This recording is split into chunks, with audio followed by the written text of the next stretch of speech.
Welcome to In the Public Interest, a podcast from WilmerHale. I'm Felicia Ellsworth. And I'm Michael Dawson. Felicia and I are partners at WilmerHale, an international law firm that works at the intersection of government, technology, and business. This week, I'm thrilled to be joined by Neena Shenai to discuss some of the pressing questions lawyers, business executives, and public servants are currently tackling when approached with multi-jurisdictional, trade-related opportunities and challenges. Neena is a partner in our Washington, D.C. office who specializes in international trade law. With over 20 years of legal, compliance, and policy experience in global cross-border activities, Neena focuses her practice on sanctions and export controls, imports and customs, foreign investments, M&A due diligence, and trade policy. Before joining WilmerHale, Neena served as Senior Legal Director and Chief Counsel for Global Trade Legal, and Compliance at Medtronic, the world's largest medical technology company, as Trade Counsel for the House of Representatives Committee on Ways and Means, Senior Advisor at the U.S. Department of Commerce's Bureau of Industry and Security, and as a law clerk to the Honorable Evan Wallach on the U.S. Court of International Trade, as well as several other high-ranking legal and advisory positions in the private sector and in government.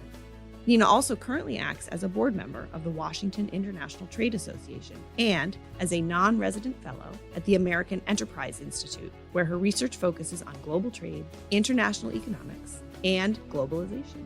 This promises to be a fun episode exploring Neena's remarkable career and her perspective on the current and prospective state of international trade law. I hope you all enjoy. Neena, thank you so much for joining us on today's episode for what is sure to be both an interesting and a practical conversation for our audience, especially for the in-house counsel and policy advisors listening in who are currently navigating the ever-shifting landscape of international trade. Thanks so much, Felicia, and it's really great to be with you on this episode of In the Public Interest. So as evidenced by your resume and list of accomplishments, no small stretch to say that you are a leading expert in the field of international trade and compliance law. But for those of our listeners who might not know exactly what it means to be a trade lawyer, can you describe your practice? Can you give us a taste of a day in the life of Neena Shenai?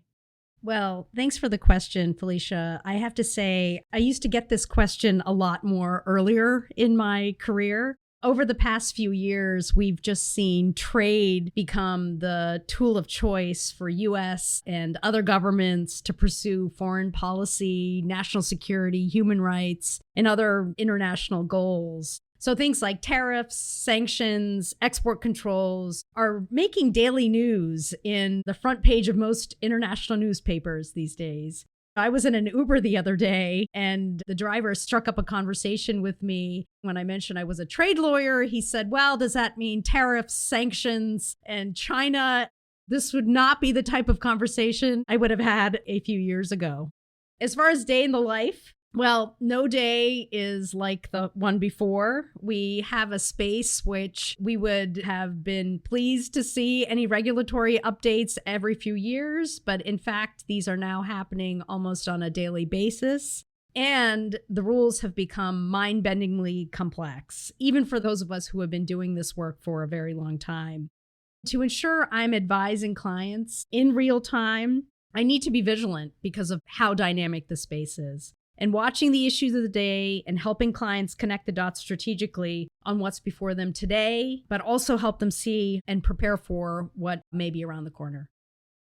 You've had a lot of really diverse experiences that brought you here to WilmerHale. But one thing that stands out to me from your prior experience, not just that they're incredibly prestigious, but also all of them seem directed towards developing the legal expertise that you now have in trade and trade policy. And we have a lot of law students who listen to the podcast who may have a sense that they're interested in transactional or litigation or regulatory generally, but maybe will specialize later in their careers.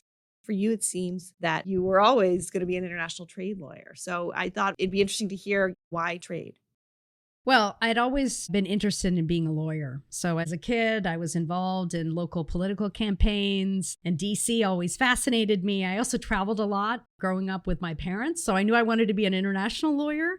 But I can't say that I knew what that really meant till I was a junior at Swarthmore College and took an international politics seminar with late Professor Ray Hopkins. And I wrote the seminar paper on the World Trade Organization for that week. And I really have been doing trade in one way, shape, or form since that fateful week.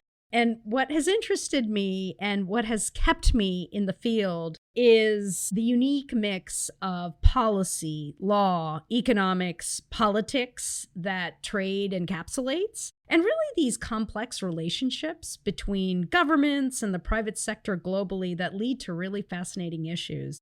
These days, we see these existential geopolitical issues, like how the world is contending with the rise of China, Russian aggression, to name a few, and the whole host of associated issues that have their primary arena in trade measures. I began my career on import and trade policy related issues. And as trade issues have grown in salience, not only in these spaces, but also on the export and sanctions side, this continued dynamism has kept me in the space and has kept it fresh and exciting. So thinking back for all the unique and interesting experiences you've had, government, private practice, in-house, is there any one that sticks out in your mind as being most formative for your practice or professional development or the actual work that you performed? Well, I'd say that my experience has been accretive. I pride myself as one of the few professionals in this field who's had credible and deep expertise on both import and export side issues. And I've seen different aspects of this area in all three branches of the US government and at an international organization, the World Trade Organization, and also where the rubber hits the road inside a multinational company. As a result of seeing these issues from so many different perspectives, I feel like I bring this compass of legal and policy trends, being able to see around the corners, as well as bring a practical, operational, and risk-based approach that captures business realities. So let's talk about some of these complex issues. For the folks who may be listening who are either helping an emerging company grow a global presence or those who may already be working on complex trade issues for a major international company, what do they need to be thinking about when they're thinking about balancing legal risk against their global commercial endeavors? I think the issue that you've raised here about balancing legal risk and commercial opportunity is probably one of the most complex areas for in-house counsel to negotiate in this area. I don't think that there's a one-size-fits-all approach for this balance, but in my experience, it really boils down to in-house counsel internalizing the role that it plays in these types of transactions and the scope of the legal department and the purview of legal in these types of decisions. Lawyers are advisors and need to provide business with options and tools in a non-alarmist way to make these complex business calls on balancing risk and commercial opportunities. And a lot of times, it's not for the lawyers to make these decisions. There are certainly instances where a lawyer can and should say no, but often the hardest legal issues in trade and in other spaces writ large really live not in the black and white, but in the gray. And when it comes to risk tolerance, whether a company wants to take on varying degrees of risk or decisions of risk, it's just important that, in my view, as a legal advisor, to allow the business to take those decisions with eyes wide open, with clear information on implications. Lawyers play a really critical role in that framing and counseling and helping the business see this full color. And the better the lawyer is at that, the more trusted the business partner they are. Trade compliance resourcing and what constitutes sufficient trade compliance infrastructure for a company is really based on a company's bespoke risks. So if a company has a complex international footprint or operates in high-risk jurisdictions or in high-tech, sensitive technologies, or conversely is a smaller company really getting started on this journey, there are going to be different risks. All companies do need to be clear-eyed about global trade issues and that they can arise in counterintuitive and not logical ways. So, for example, it's not intuitive that sharing certain types of technology, say in an R&D setting with foreign nationals in the United States, can be considered an export, a deemed export under U.S. export control laws. Or say a non-U.S. company that's manufacturing products completely outside the United States may nevertheless be subject to U.S. jurisdiction if there is a single piece of machinery in their factory that is U.S. made. So even for those of us who have been working most of our careers in this space, the regulations are getting increasingly complex, and the regulators are expecting more from companies of all sizes. Companies also need internal mechanisms and capacity internally to, at a basic level, identify these issues and take appropriate steps. Regulators are expecting it, and companies big and small, I think, no longer have the chance to plead ignorance. So let's talk a little bit about the state of the trade world today. Obviously, there have been many ongoing major global conflicts, war in Ukraine and the unrest in the Middle East and others. How do these geopolitical and macroeconomic factors affect the daily practice of a trade lawyer like yourself? Well, I'm chuckling because I feel like it's hard for me to separate what I do at work from simply, say, just reading the newspaper. My work requires me to think really extensively about these most difficult and intractable issues facing the world, like the ones that you've mentioned, the conflict in Ukraine, Gaza. And I care deeply about public policy issues and the future of rules-based trade, which we have been seeing collapsing before our eyes. And I really pride myself on really bringing that 360-degree thinking, and I'm able to draw unique connections to issues, which can be very helpful for clients in this ever-changing world. As we sit here for the remainder of 2024 and even looking into 2025, and of course, an election year, what are the global trade issues that are top of mind for you and for your clients?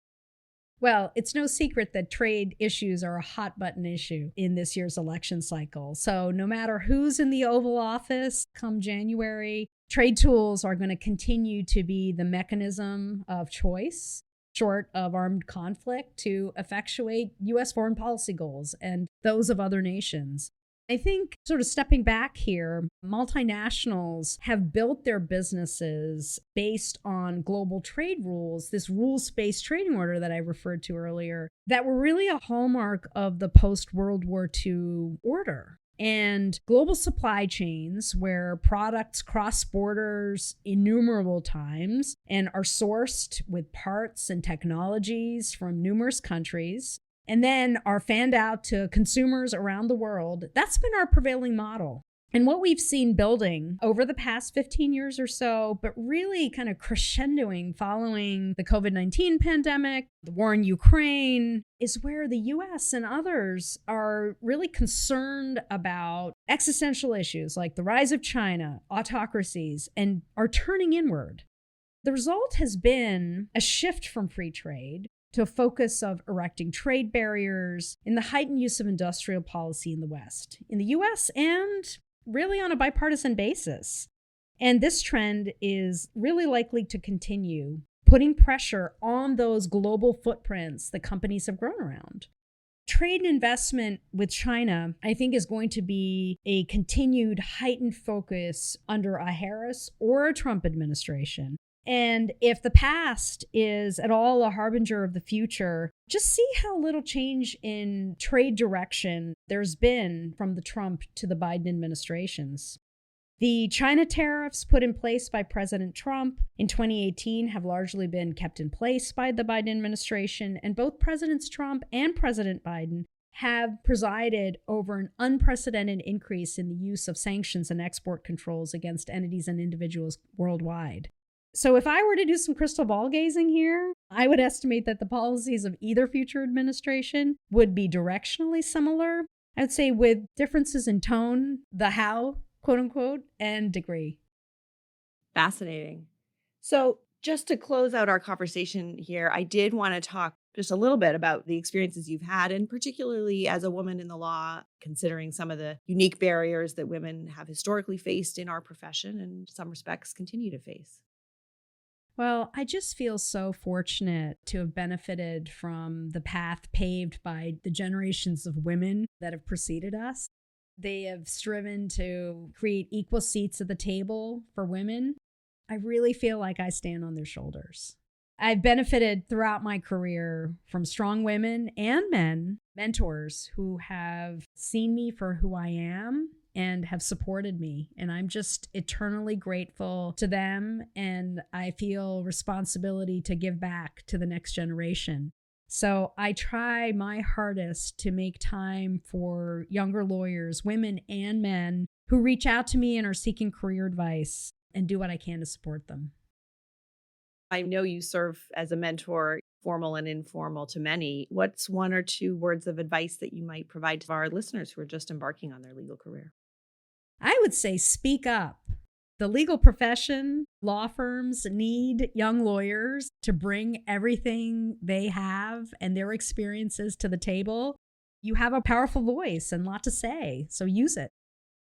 One last question before we wrap up. I understand that WilmerHale is putting on an inaugural sanctions symposium on September 19th in our New York office. So for our guests who are eager to learn more about some of the cross-border issues that you talked about today, can you give a quick preview about the event on September 19th? Oh, thanks for mentioning the Sanctions Symposium. I'm just so excited about this half-day in-person event. The attendees are going to have the opportunity to hear from key industry executives and thought leaders during panel discussions on several topics: China and economic statecraft, cross-border enforcement, the convergence of sanctions and export controls, and the use of artificial intelligence and sanctions compliance. I'm going to be moderating the panel on the convergence of sanctions and export controls. Over time, we have seen the US, the European Union, the United Kingdom, other authorities strategically working together using heightened complementary sanctions and export control measures to amplify their effects for foreign policy and national security reasons. The panel is going to look at how this increased alignment amongst these measures affect companies and affect the complexity for companies in terms of their compliance and how they operate in multiple jurisdictions. While these risks can vary across industry, tailored compliance programs are necessary under these dynamic conditions. So we'll have the chance to flesh out those issues. Sounds like it's going to be a great event and a great panel. For those who are interested in attending the Sanctions Symposium, you can visit our website and we'll put some links in the show notes as well. And to meet other leaders of WilmerHale's trade team, you can also visit our newly launched Sanctions and Export Controls page, also on our WilmerHale.com website. Neena, thank you so much for joining us today and for sharing some of your experience and your knowledge. You are always going to be welcome back on the podcast. And this was an incredibly interesting and fascinating conversation. So I appreciate you joining us. Thanks so much, Felicia. I've really enjoyed our conversation as well. Thank you, everyone listening, for tuning in to this episode of In the Public Interest. We hope you'll join us for our next episode. If you enjoyed this podcast, please take a minute to share with a friend and subscribe, rate, and review us wherever you listen to your podcasts. If you have any questions regarding this episode, please email them to us at inthepublicinterest@wilmerhale.com. For our WilmerHale alumni in the audience, thank you for listening. We are really proud of our extended community, including alumni in government, the nonprofit space, academia, other firms, and leadership positions in corporations around the world. If you haven't already, please join our recently launched Alumni Center at alumni.wilmerhale.com so we can stay better connected.